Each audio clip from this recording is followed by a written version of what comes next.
நமோ வெங்கடேசாய கவிதாப்த பிரதாயினே பிரணதக்லேச நாசாய கோவிந்தாய நமோ நம.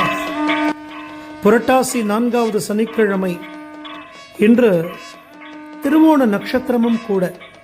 எந்த தொண்டைமான் சக்கரவர்த்திக்கு திருமலையில் இந்த திருவோண நட்சத்திரத்தில் தரிசனம் கொடுத்தாரோ எம்பெருமான், அதே போல நமக்கு பக்கத்திலேயே தாயாரோட திவ்ய தம்பதிகளாக விசேஷமானதொரு தரிசனம் இந்த பத்மாவதி சமேதங்க திருவேங்கடமுடையான் சேவை. சங்கு சக்கரங்களோடு பச்சகல்பூர திருமண் காப்போடு எம்பெருமானுடைய இந்த திவ்ய தரிசனம் கோடி ஜென்ம புண்ணியம். திருப்பதி